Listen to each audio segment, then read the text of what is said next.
We've got Dr. Sarah Hodge, cyber psychologist at Bath Spa University. What a lovely place to work. Good morning, Sarah. Good morning. Hi.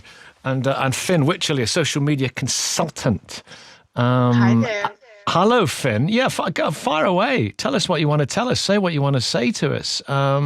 What's it done to the rest of us? You know, those of us older than 16. It's given everybody a lot more information. It's allowed a lot more people to be able to build businesses who wouldn't normally have been able to do it. It's allowed a lot of charities to be set up. It's allowed a lot of people to fundraise for charities across the world.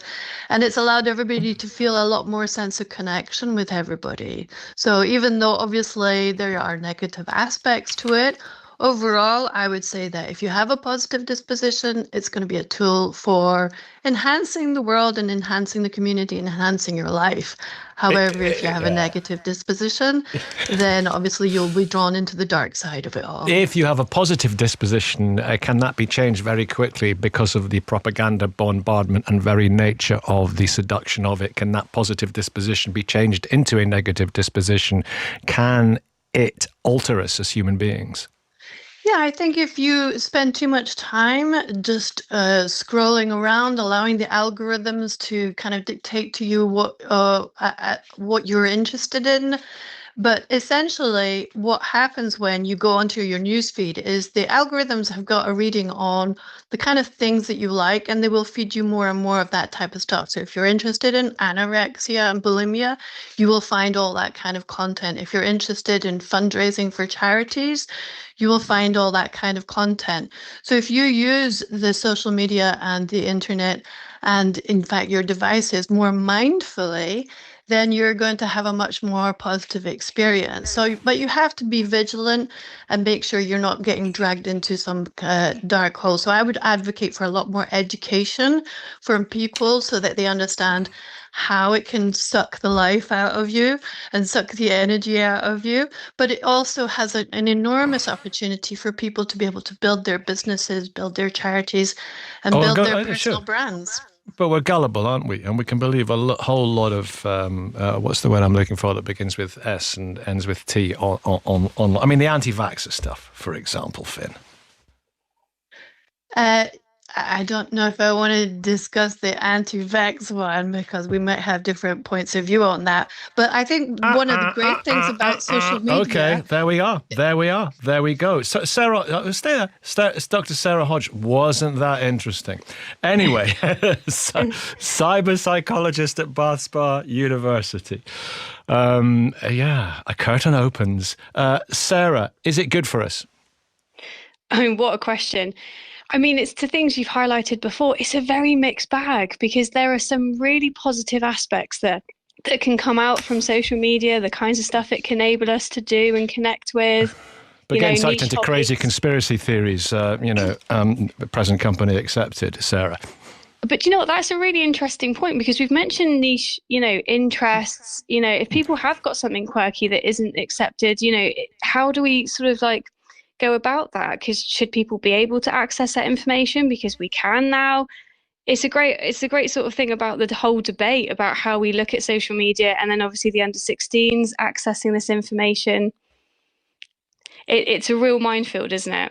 It is a real minefield. So it's good that you're here, and likewise, Finn, to lead us through it with your wisdom. It's interesting as well.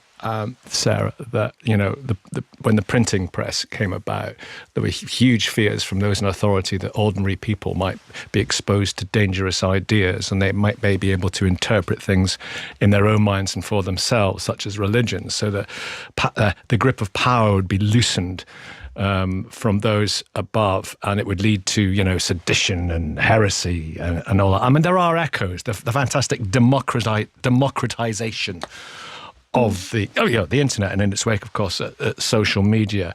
There are people who fear it for those reasons, aren't there, Sarah? Yes, I think that there's definitely elements of that because, as you said, that's been something we've seen historically a lot around sort of new media developments. It's linked to sort of moral panics that we are concerned about, what the impacts might be. Even something like video games had something similar, years ago about the concerns about what the harms might be. So I think that there is this trend to have those concerns. But I think it is actually really important that those concerns were listened to and actually looked into. Yeah. Do you think there's a moral panic here, Finn? Not, I mean, the under 16s, and everyone's going, this is the worst thing since, Satan.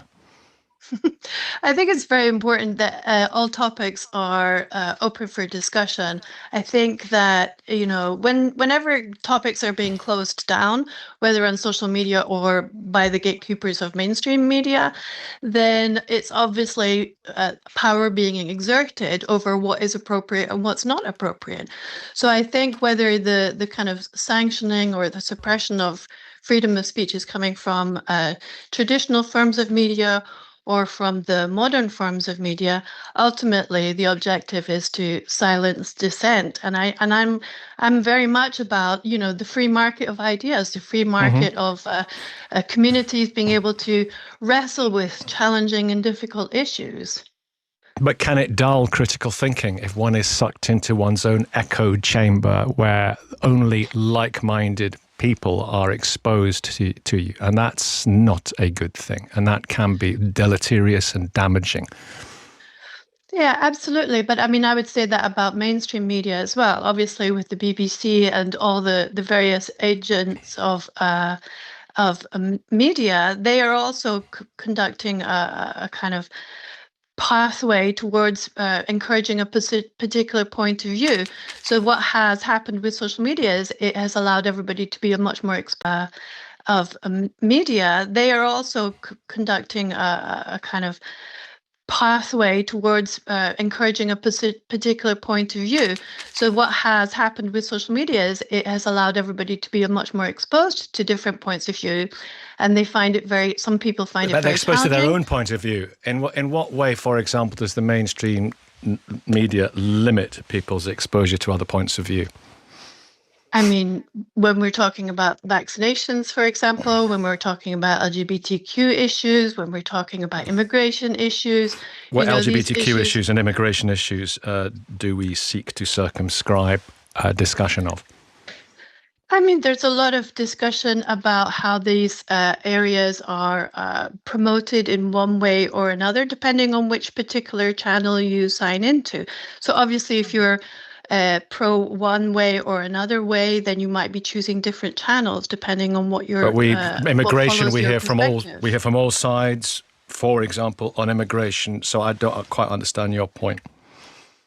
Yeah, all I'm saying is it's very important to make sure that all sides of the discussions are being held, whether it's in mainstream media or it's in social media. And just because the issues are difficult or challenging, it doesn't mean that the authorities need to come in with their jackboots and tell everybody to stop talking about these things. Who does that in their jackboots when it comes to immigration? Who's doing that? What's going to happen with having this control over the under 16s means that everybody has to prove that they're over 16, which means we're now all going to have to be forced to, hand over our passport details, facial recognition, iris, fingerprints, everything like that over to these companies. And already the levels of kind of state control or private sector control, surveillance industry is already very, very substantial. So it's just a creeping movement forward to make sure that people's voices are being monitored. Ian in Glastonbury and Anthony near Alnwick. Good morning. Ian, how are you doing? I'm good, Nikki. It's good to speak to you again. I've spoken to you a few times. It can be pushed through. So we don't really have a lot of control over the stuff that might come through on those algorithms, and it's a key point. And I think the other part of it is it's also experience. I think what your caller was highlighting there was that the way social media kind of behaves is slightly different from traditional media, in the sense that anybody has a voice, anybody can put information there. And I think that critical thinking is really needed on social media, especially with AI. Dare I open another can of worms? About the information we're getting may not be real anymore. It might be AI generated. So I think those critical thinking skills are really, really important to have. How do we ensure we have those critical thinking skills, Finn Wychley? How do we assure that we're not just bombarded with one side of the argument? I think it's really, really important to make sure everybody has a proper education in these tools. So at the moment, most education tends to be very cursory about the harms and everything. But I think it's, as all the other speakers were saying, it's important to make sure that people understand how the algorithm works, so that if you are going to spend your time in your little echo chamber, that will reinforce whatever kind of prejudices or insufficient arguments you might be pontificating. Whereas I'm all about making sure that people understand how to use it for good, how to fundraise, how to crowdfund, how to build your career, how to build your business. And these kinds of tools we need much more education about how to use it positively, rather than allow everybody to sink into the kind of whispering conspiracy theories about negativity and everything. Obviously, there's a huge amount of negativity there, but it's like walking down the main street of the high street. You know how to be able to dodge the nutcases just by not catching their eyes and things. You learn street smarts in the physical world, so you also have to learn how to be street smart in the online world in order to make sure you're using it purposefully. But once you're sucked into something, and once you start believing something, should there not be, I mean, the key will be, here's a link to some peer-reviewed studies that show that your scientific denialism is misplaced, because you don't want that. People don't want to hear what they don't believe. That's the problem. Sarah, that's right, isn't it? That's a basic. People just hear what they want to hear and disregard the rest. It was a great song, and it's true, Sarah Hodge. Yeah, it is. I mean, there's so many biases we have. Definitely, well, there's confirmation bias, that we really love to see the information that will fit with the ideas that we have in our head. So there's loads of things. I think humans are terribly flawed and biased. You're not wrong. Do you want to come back, Ian? And we'll bring Anthony in as well. And everyone welcome as ever. Get in touch. 08085909693 85058 on the text. Tell us about the good it's done. The good it's done for you. The great stuff about social media. Because there's a dark cloak of badness, but beneath that there is light and there is joy. Come back in, Ian. Yeah, well, I mean, I completely agree with what people say. I mean, it's down to the tech companies, this, isn't it? The whole algorithm thing, because that's the devil's spawn, isn't it? Never heard it described like that. It's very interesting. We heard mention of an extremist politician, a man who's described as an extremist politician earlier on. I follow a lot of follow a lot of people on social media that I would not want to go on holiday with, because I need to know what they're saying about stuff from right across the spectrum. And because I do that, I get loads more of it than I actually need, So that's the algorithm working for me initially, but overwhelming me ultimately, Sarah. Yeah, and I think that can definitely be the experience of just giving you more of something you've looked at doesn't mean that you necessarily want to have more of it, or that actually it doesn't create that feeling of overwhelm. But we don't actually know specifically how the algorithms work, because they've never actually been sort of disclosed. We know they're there, but we don't exactly know how they function. You can spend 20 minutes on X and read a lot of stuff and have a very dim view of humanity and the world by the time you come off. And I think that was the experience to one of the callers, that their mum was doing that, the fact to change in how that she used to be in herself. And I think that's really important, of like what people are doing on social media and how it makes them feel. That's been a real big sort of part of the research in the area, is because there was lots to suggest that people did have low mood after it. It's very difficult to know if that's social media causing it. So I think from actually using it, it's important to always be aware of how you feel when you're kind of using social media.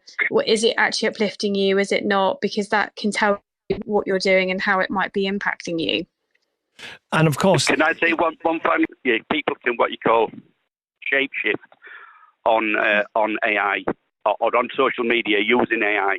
So Well, they can. I think we haven't got let me nowhere. put that to Finn. Let me put that final point to Finn. You've made it. Finn Wycherley, there was a thing the other day of, I think it was Nigel Farage having a physical confrontation with the governor of the Bank of England, and it was an AI thing, obviously, and it went everywhere. And there are all these bots, and there was just one line, and you looked at their accounts, and it was very, very suspicious. And they were just saying, have a look at this, what do you make of it, or whatever. And this thing went everywhere, and people believe it. And I see people believing the most ridiculous things because they're kind of sucked into that credulous world. How do we stop that, Finn? I think the government needs to spend a lot more time giving the education so that people have that discernment to understand that there are bots, that there are all kinds of nefarious influences who are trying to influence you against your best interest, for example. So the only thing that we can advocate is for more education and more understanding of how the algorithms work. This is exactly what I teach, But people wanted to believe the Keir Starmer theory, a ridiculous thing, which was obviously Russian instilled. The sort of vengeful young men were trying to get him for money he owed them or whatever. It was absolute total nonsense, but spread like wildfire at clearly the instigation of Russia. How do you stop stuff like that happening? Because there are people who want to believe it, and there ain't nothing going to stop them from believing it, even though it is BOLLOX. Absolutely. But my emphasis is on making sure that people learn how to use it to their own advantage. So there's a huge amount of people who are professionals who are now being made redundant because of the changes in the economy. I'm helping them to be able to build up their profiles on LinkedIn and TikTok and everything so that they're able to find better jobs, find better opportunities, become consultants in their own right. And even for the 18-year-olds and those who are leaving university, they're actually also having to realize that they can't just turn up and find a job based on the skills that they got at uni. They actually have to have a good presence online in order to make sure that they're part of the marketing effort of the business or charity that they're working for.